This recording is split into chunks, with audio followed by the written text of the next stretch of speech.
England versus Slovakia, the round of 16. How confident are you as an England fan? How confident are you as a Slovakian fan that you will make it through to that quarter-final against Switzerland or Italy? 5 p.m. this Sunday, UK time, the match will be decided. No disrespect to Slovakia at all, but the draw has without a doubt been very kind to England, even though we did top our group and you would expect an easier first knockout game. Now, this isn't me disrespecting Slovakia at all. It's just obvious that this is an easier game than the Netherlands, which is what it was looking like it was going to be. But the way we are playing at the moment, I am taking nothing for granted. Every single game is a complete and utter slog for England at the moment, and I am expecting this game to be no different. So stick around to the end of this video for my score prediction. No games at this point in a major tournament, particularly the Euros, will be easy though, and they shouldn't be at the knockout stages at the European Championships. Every team now and every game will be a challenge, but when you see tweets like this and you realise that one of these teams is going to be in the final of the Euros. Now, pre-tournament, if you'd have put England on that side of the bracket, saying that we'd top the group without all the context behind it, looking at the England squad, on paper,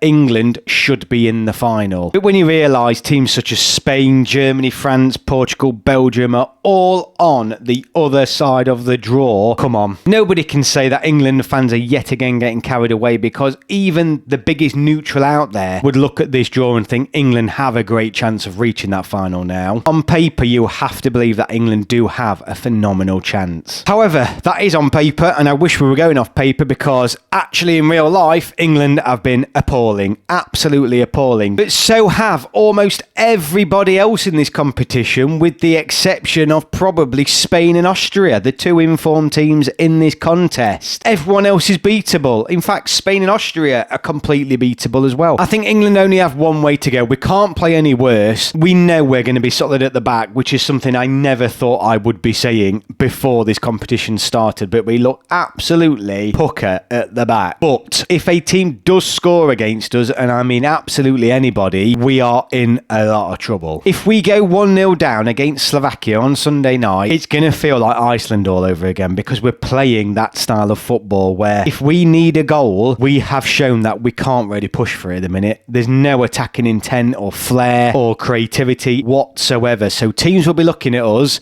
and Slovakia in particular will be looking at us and thinking, if we can nick an early goal or the first goal on a counter-attack or anything, a wonder strike, if they can get that, we are in a world of bother. Big shout out very quickly to Russell Osborne, who does the Three Lions podcast. Check him out on all your usual podcast providers. He is bringing you content at the heart of the Euros. He's going out to all the games. It's a great listen. I just want to give him a shout out. He's a great mate, and between both of us, we have you covered for Euro 2024. And if you're enjoying this content and you're new here, hit that subscribe button below. It's absolutely free. Now, here's where we can discuss our ace up our sleeve that a lot of other nations do not have, and that is clearly England's strength in depth. We do have players that can come off the bench, who can even start the next game. We could almost, at a push, change the entire attacking options completely and still not be worried about the quality we have up there. That has to come into England's favour now as we progress into the knockout rounds, particularly when players aren't on form.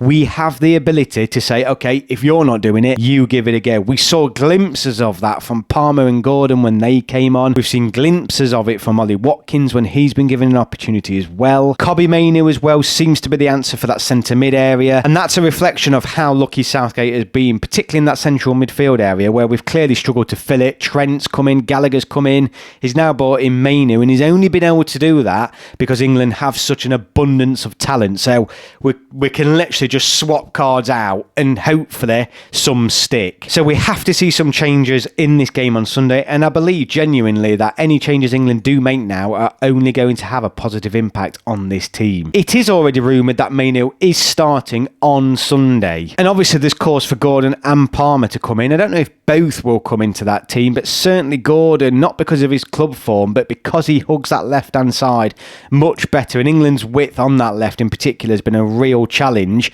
People will want him Foden to come more centrally. I think if we manage to fit that in as well, we are going to be significantly more threatening instantly. Kane's a big question as well. There are options on the bench in the form of Ollie Watkins and Ivan Ivan Toney. Ivan Toney is the only attacking option at the minute at this Euros who hasn't had any minutes. So maybe he's worth a punt. I will say this though, that even though people were disappointed in England's final group game against Slovenia, and rightly so, it was a marked improvement on our performance against Denmark and Serbia. At no point did we let Slovenia back into this game. We just kept it at bay. We kept the ball. We never looked threatened whatsoever, and it was a huge performance. We held the ball higher up the pitch as well. All those things that people wanted were improved from a pressing and ball retention perspective. It's just the attacking side now that we need to get right. But what I'm saying is England seem to be moving in the right direction. Slovakia, though, have already been demonstrating their quality at this Euros. They arguably gave the first major upset of the tournament, winning 1-0 against Belgium in that opening game, and they've come out of arguably the tightest group. Well, it was the tightest group at the Euros, with all 4 teams finishing on 4 points. But that Belgian game is a reflection of how I do worry. If Slovakia can get that first goal, Belgium, like England, have struggled in front of goal, and I just feel like, are we going to be able to break them down if they get that early goal and then just stick 10 men behind the ball?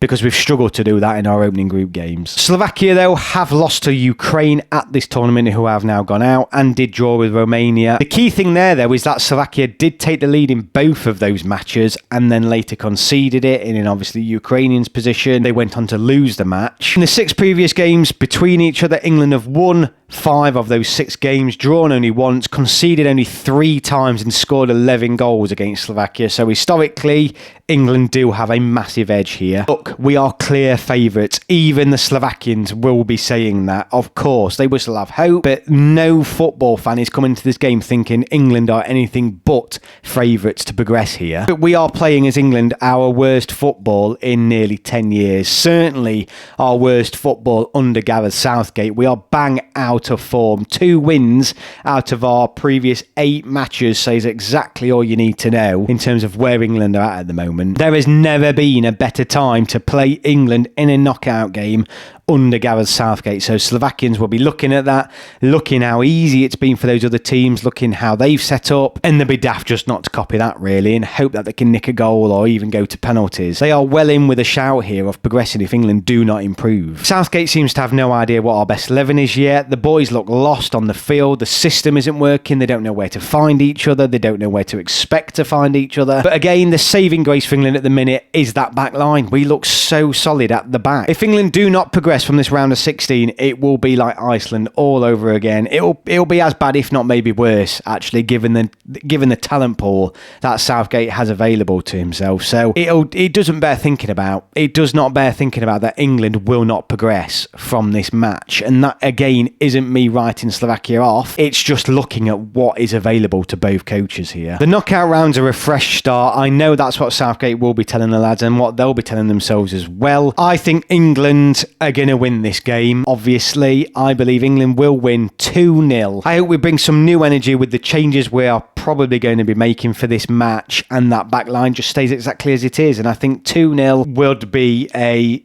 good result for England at this stage. Slovakia, though, will be absolutely rubbing their hands. They will 100% fancy their chances of nicking something in this match, and who knows what can happen in football. Crazier results will have occurred in the past. So come on, England, knock out football. Let's see those improvements take another step now. The new lads are going to bring that spark. If you agree with what I've said or don't agree, hit a comment below, and I will see you all on my next video.